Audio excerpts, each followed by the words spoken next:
POCSO కేసులో శిక్ష అనుభవిస్తున్న ఖైదీ ఇటీవల దొంగతనం చేయడంతో టూ టౌన్ పోలీసులు పట్టుకున్నారు.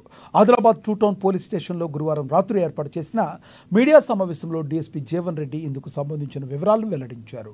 పట్టణంలోని చోటా తలాబ్కు చెందిన డ్రైవర్ సయ్యద్ అలీం 2016లో బాలికపై అత్యాచారం కేసులో 10 ఏళ్లు జైలు శిక్ష అనుభవిస్తున్నాడు. 2019లో ఫోక్సో కోర్టు 10 ఏళ్ల జైలు శిక్షతో పాటు ₹1000 జరిమానా విధించింది.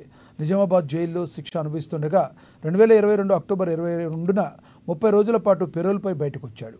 ఆ తర్వాత దరఖాస్తు చేసి మరో 10 రోజులు పొడిగించుకున్నాడు. 2022 డిసెంబర్ 7న తిరిగి జైలుకు వెళ్లాల్సి ఉండగా తప్పించుకుని తిరుగుతున్నాడు.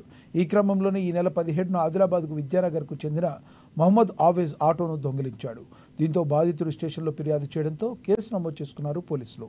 24 గంటల లోపే సదరు ఖైదీని పట్టుకుని విచారించడంతో నేరం చేసినట్లు అంగీకరించాడు. చాకచక్యంగా పట్టుకున్న పోలీసులను డీఎస్పీ అభినందించారు. 8 గంటల ప్రాంతంలో విద్యానగర్ 6 గంటలకు లేచి చూసేసరికి అంత ఆటో అక్కడ ఇంటి ముందట నుండి మిస్ అయిపోయింది.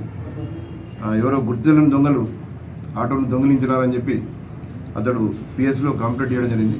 అతని ఫిర్యాదు ఆధారంగా టూ టౌన్ పోలీస్ స్టేషన్లో ఆటో దొంగతన కేసు నమోదు చేసి టూ టౌన్ ఇన్స్పెక్టర్ కరుణాకర్ రావు ఈ కేసును ఛాలెంజ్గా తీసుకొని దర్యాప్తు బాధ్యతను విష్ణు ప్రకాష్ ఎస్ఐకి ఇవ్వడం జరిగింది. Two town inspector and Vishnu Prakash SI వీళ్ళిద్దరు కూడా ఐటీ పార్టీ రమేష్ మిగతా సిబ్బంది దీనిలో ఎంతో ఎఫర్ట్స్ పెట్టి ఇన్ఫర్మేషన్ కలెక్ట్ చేసి ఈ ఆటోను కుర్షీనగర్లో సిడబ్ల్యూసి గోడౌన్ దగ్గర ట్రేస్ చేయడం జరిగింది. ఆటోతో పాటు ఆటోను దొంగిలించిన వ్యక్తిని కూడా సయ్యద్ అలీం ఏజ్ 37 ఇయర్స్, ఇతని చోటా తలాబ్ ఆదిలాబాద్, ఇతన్ని కూడా ఆటోతో పాటు రెడ్ హ్యాండెడ్గా పట్టుకోవడం జరిగింది.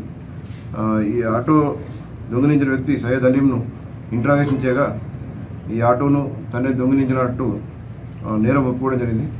అతని ఇంట్రాగేషన్లో కొన్ని కొత్త విషయాలు తెలియడం జరిగింది.